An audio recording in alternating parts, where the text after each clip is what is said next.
乌克兰发动最大规模反攻，连夺8城。根据诺尔报告、RBC 新闻以及俄罗斯军事博主的消息，在马斯克中断俄军星链通讯后，乌军痛打落水狗，趁机发动了新一轮的攻势，收复多处失地。不过乌克兰这边并没有相关消息，战争研究所也报道，事实并非如此。这恐怕是俄军指挥层为了掩盖虚假战报而放出的假消息。那么真相到底是什么？乌军这次是不是反攻？结果又是什么样子？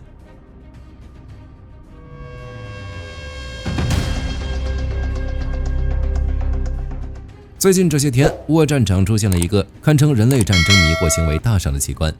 俄罗斯那边的军事博主、媒体，甚至是指挥部大声疾呼，乌克兰发动了自2022年以来最大规模的反攻，趁着大雾天集结了几个旅的兵力，直接连夺8城，我们的第18师都被打跑了。听这口气，火力军总感觉乌军明天就要饮马莫斯科了一样。按照常理，乌克兰作为打了胜仗的主角，流出的消息只会比俄罗斯更多。不过这一次，乌克兰那边的反应却是我反攻了，我怎么不知道？不止乌克兰懵了，就连战争研究所也无法理解，这到底是怎么回事？俄军这是伏特加喝多了，集体出现幻觉？这件事的导火索，咱们得从星链说起。之前马斯克大手一挥，把俄军占领区的星链终端给强制下线了，俄军前线的指挥系统瞬间瘫痪。为了恢复通信，俄军又把老旧的卫星互联网终端搬了出来，也就是卫星国。但这东西不仅要天线，信号也不稳定，还容易被发现。巧的是，乌俄战场上还起了一个大雾，于是俄罗斯博主表示，乌军趁雾天以及俄军指挥混乱的时机，在扎波罗热发起了局部反攻，这可能也是几年来乌军发起的最大规模的进攻。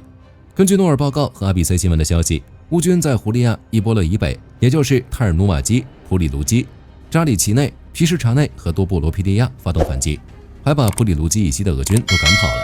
就结果来看，这段时间乌军的战绩的确不少，包括旧乌克兰卡、杰尔努瓦杰、普里多罗日内、海伊、阿列克谢耶夫卡、奥列斯托皮利、波尔乔耶和卢基亚尼夫斯克8个定居点。在科米什佐里亚周围，乌军还把俄军的一个 FPV 无人机生产基地，外加一个飞行员培训中心给扬了。在索维克镇，连俄军所谓的精锐卢比孔部队指挥部也被炸上了天，一个接一个，不知道的还以为乌军把整个集团军都压上去了。俄罗斯军事频道更是添油加醋，说乌军从红军村、维利卡米哈伊利夫卡、胡利亚波列3个方向同时开炮，俄军第29集团军正在苦战，第18师甚至已经被迫撤退。看上去乌军已经可以开香槟了，但先别急，乌克兰南方防卫军发言人沃格申上校站出来了，翻译过来大概是我们在那儿搞了一些行动，比如派个侦察小组过去摸个哨，或者清理一下渗透进来的俄军小分队，并没有大反攻。真相到底是什么，我们后面再聊。虽然扎波罗热的史诗级反攻存疑，但乌军在其他方向的动作那是有实质性战果的。特别是乌军最近搞了一波故地重游，又去库尔斯克的苏贾串门。苏贾这是2024年乌军打进库尔斯克后占领的第一个重镇，在那儿待了半年，甚至还在那儿开了超市。后来因为种种原因撤了，结果这才没多久，乌军又杀了个回马枪。根据 RBC 新闻的消息，乌军袭击了苏贾的一座指挥所。这个地方驻扎的不是一般的天线宝宝，而是俄军所谓的精锐空降兵部队。苏梅边境也是炮火连天，乌军第14军在波皮夫卡村升起了乌克兰国旗，宣告收复失地。在哈尔科夫地区，乌军第16军也是捷报频传，收复了楚古尼夫卡村。这次战斗很有意思，俄军也是想趁着恶劣天气搞渗透，结果没想到乌军的侦察无人机眼神好得很，直接发现了这群想偷袭的俄军。特种步兵营上去就是一顿胖揍。剩下的俄军一看情况不对，非常识物地选择了投降。毕竟去战俘营吃牢饭总比在雪地里当肥料强。再来看看赫尔松方向，这里也是南部战场的焦点。乌克兰无人机部队精准点名了新奥列克西耶夫卡的一个弹药库，这一下爆炸，估计半个赫尔松都能听见响，端掉对手的军火库，这通常是进攻的前奏，说明乌军在这个方向可能真的在憋什么大招。另外，布良斯克和比尔格罗德这2个倒霉蛋最近也是没过上一天安生日子，尤其是比尔格罗德，现在基本处于间断性停水、停电、停止供暖的状态。乌军的火炮、战机和无人机轮番上阵。俄方虽然一直否认本土被攻破，但卫星照片不会撒谎。维尔尼奇市的变电站被炸得漆黑一片。现在让我们回到最开始的问题，为什么俄罗斯要编造一个乌克兰大反攻的剧本？说实在的，这事听起来很反常。俄罗斯这边一般都是报喜不报忧，只要是对自己不利的，就算证据摆在脸上都不承认。这一次直接自己主动说战局不利，原因也很简单，这样做可以解决之前虚假战报的问题。俄军一直有个传统异能 PPT 战神，为了给普京交上一份漂亮的答卷，俄军各级指挥官层层加码，连长骗团长，团长骗师长，师长骗格拉西莫夫，最后反映在克里姆林宫的地图上。扎波罗热的很多灰色地带，甚至还在乌军控制下的村庄，早就被涂成了代表俄军占领的红色，比如泰尔努瓦泰，实际上一直在乌军手里。但如果你去看上个月俄军总参谋部的汇报地图，那里早就插上了俄罗斯国旗。这种地图开疆的战术，只要上面不来查，大家都相安无事，皆大欢喜。坏就坏在克里姆林宫起了疑心。根据俄罗斯博主罗曼罗夫的爆料，克里姆林宫最近派出了一支专门的调查小组，直奔前线去核实战况。这下俄军前线指挥官脸都绿了，牛皮吹出去了，领导来查房发现没人怎么办？要是被查出来虚报战功，那可是要掉脑袋的。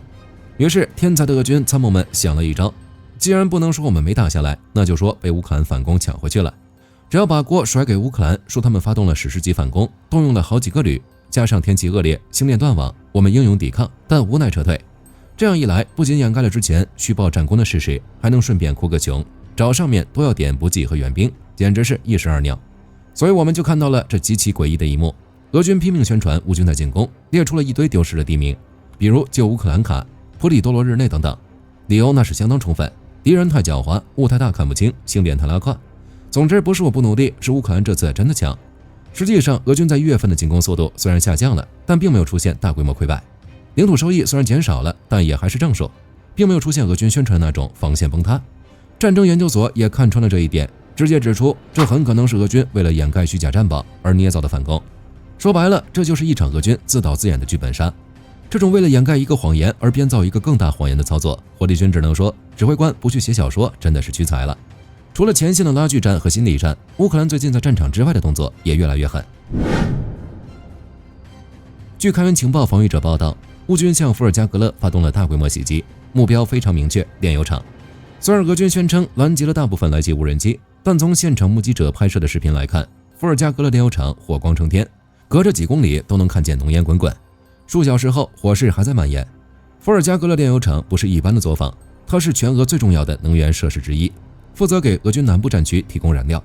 把它炸了，不仅仅是让普京少赚点石油美元那么简单，更重要的是，这会让前线的坦克、装甲车面临断粮的风险。这也是自乌俄能源停火协议破裂后，乌克兰对俄炼油厂发动的规模最大的攻击。这种打击还有2个作用：或是俄军把宝贵的防空系统从前线抽调回来，保护后方的炼油厂，这又给前线乌军的空军活动减轻了压力。同时，油价上涨、通货膨胀，这些都是能让普通俄罗斯人感受到战争的代价。乌克兰现在的策略很清晰，既然我在地面上推进困难，那我就炸你的钱包，炸你的邮箱，让你自己求着和谈。最后，咱们再来聊聊一个足以改变未来战局的新闻：泽连斯基官宣，乌克兰将接收250架新战机，正式进入4代机时代。这250架战机包括150架鹰狮与100架阵风，这可是一个大手笔。阵风属于标准的4代半战机，性能上比早期的 F-16还要强。它最大的特点就是全能，空战、对地攻击、反舰、侦察样样精通，而且阵风的电子战系统非常先进，生存能力极强。如果这100架阵风到位，乌军甚至可以跟苏57掰手腕。至于那150架鹰狮，绝对是神来之笔，它是最适合乌克兰的战机。这飞机设计的初衷就是为了在恶劣条件下对抗俄罗斯。鹰狮皮实耐造，对机场跑道要求极低，甚至可以在公路上起降。这对于机场经常被炸的乌克兰来说，简直就是量身定做。而且鹰狮的维护非常简单，几个地勤人员在路边就能搞定。这就意味着乌军可以把这些飞机分散部署在全国各地的公路上，俄军的导弹根本找不到目标。除了这2款战机，乌军现在还有 F-16，这玩意儿乌克兰已经在用了，大家也很熟悉。虽然数量不多，但已经展现出了它的价值。之前一名呼号为摩根的飞行员就开着 F-16成功摧毁了俄军的巡航导弹。等到新战机全部就位，乌克兰空军就能摇身一变成为欧洲空军的第一梯队。目前英国皇家空军的战斗机总数也就不到150架，法国空军也就200架左右。乌克兰这一波直接把空军规模干到了欧洲顶流，这不仅仅是防守了，这是要夺取制空权的节奏。当然，画饼归画饼，战机交付是需要时间的，飞行员培训也需要时间，但这释放了一个非常强烈的信号：欧洲已经下定决心要长期武装乌克兰，不仅要给现在能用的，还要给未来能赢的。与此同时，泽连斯基还宣布，乌克兰的无人机将从2月份开始正式在德国生产，英国的生产线也即将启动，甚至未来还要在北欧和波罗的海国家搞10个出口中心。乌克兰正在把自己的军工体系深度融入北约标准。乌俄战争正在让乌克兰和欧洲的关系从简单的援助与被援助变成了深度的产业绑定。总的来说，目前的局势就是俄军在地图上忙着造假，靠编造谎言来应付克里姆林宫的检查，而乌军则是在实地里稳扎稳打，一边在前线清理俄军的渗透，一边在后方火烧炼油厂，同时还在为未来的空军大换血做准备。这场战争已经进入了一个新的阶段，俄军的虚假繁荣终究掩盖不住前线的窘境。好了，今天的视频到这儿就结束了。各位觉得扎波罗热的局势会如何发展？可以在评论区留言，大家一起讨论。最后不要忘记点赞关注，我是火力军，下期见。好的，各位观众朋友们，我们频道一直在聊真实的军事资讯和武器装备，后台也经常有朋友问有没有值得推荐的入门级模型。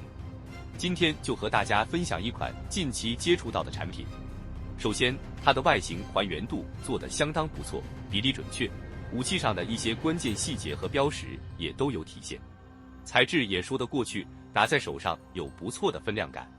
其次，它具备一定的可动性，对于理解基础操作原理有一定帮助，让它不仅是个静态摆件。综合它的做工和可玩性来看，价格确实比较亲民。对于想入门模型收藏，或者单纯想在桌上贴一个摆件的朋友来说，是一个性价比很高的选择。商品链接已经给你们上了，感兴趣的朋友可以自行了解。